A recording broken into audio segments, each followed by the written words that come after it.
Bismillahirrahmanirrahim. Assalamualaikum warahmatullahi wabarakatuh.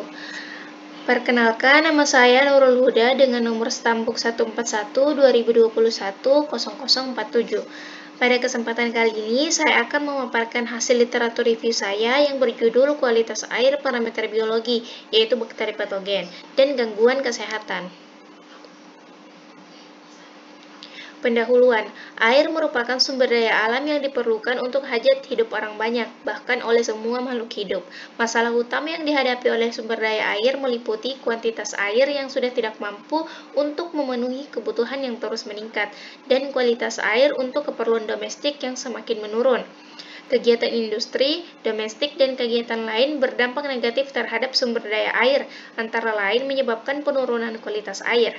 Kondisi ini dapat menimbulkan gangguan, kerusakan, dan bahaya bagi semua makhluk hidup yang bergantung pada sumber daya air tersebut. Berbagai gangguan kesehatan dapat terjadi akibat tidak memadainya dan buruknya kualitas air yang disuplai. Penurunan kualitas air dapat dilihat berdasarkan parameter biologi, fisika, dan kimia. Tujuan dari penulisan ini yaitu untuk mengetahui kualitas air dengan parameter biologi, serta untuk mengetahui kualitas air terhadap kesehatan masyarakat. Adapun metode yang digunakan yaitu penelusuran melalui Mendeley dan Google Scholar dengan kriteria inklusi, yaitu artikel atau jurnal yang dipublikasikan di Mendeley dan Google Scholar, artikel atau jurnal yang membahas mengenai kualitas air, parameter biologi, serta dampaknya terhadap gangguan kesehatan. Adapun kriteria eksklusinya yaitu artikel atau jurnal yang tidak dapat diakses atau di-download, artikel atau jurnal yang tidak sesuai dengan topik studi literatur, yang menghasilkan 6 jurnal, yaitu 5 jurnal internasional dan 1 jurnal nasional. Berdasarkan hasil penelusuran menggunakan kata kunci water quality, biological parameters, health problems, di Mendeley ditemukan hasil 75 jurnal, dan penelusuran di Google Scholar didapatkan hasil 44.500 dokumen. Kemudian dilakukan screening sesuai kriteria yang telah dibuat sehingga menghasilkan 6 jurnal yang sesuai dengan kriteria tersebut.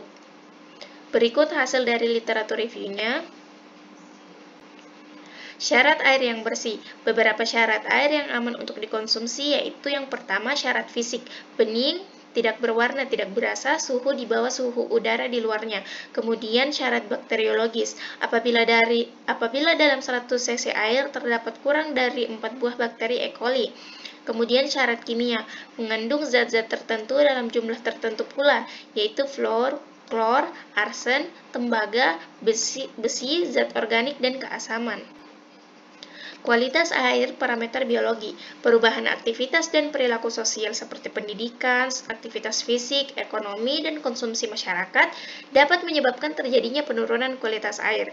Penurunan kualitas air ini dapat diketahui dengan berubahnya faktor fisik, kimia, dan biologi. Parameter biologi yang digunakan sebagai indikator kualitas perairan adalah gastropoda, fitoplankton, dan bakteri koliform. Mengenai kontaminasi biologi, keberadaan total koliform dan koliform tinja merupakan indikator aktivitas antropogenik yang merupakan ancaman, menyeratkan dampak lingkungan dan tekanan terhadap mata air mana yang mungkin menjadi sasaran dalam hal keberadaan sumber kontaminasi oleh air limbah, kegiatan pertanian, pertumbuhan penduduk, serta kegiatan rekreasi. Adapun dampaknya bagi kesehatan yaitu penyakit kolera. Bakteri kolera yang masuk melalui mulut dan berkembang di usus halus. Kemudian ada juga tifus, bakteri yang masuk ke mulut dan menjangkit limfa pada bagian usus halus. Kemudian ada penyakit poliomyelitis anterior akut, masuk melalui mulut dan menginfeksi seluruh struktur tubuh dan menyerang sistem saraf. Kemudian ada hepatitis A, terjadi pembengkakan liver atau hati dan timbul gejala penyakit kuning. Demikian literatur review dari saya. Alam bukan tempat sampah. Wabillahi taufiq wal hidayah. Wassalamualaikum warahmatullahi wabarakatuh.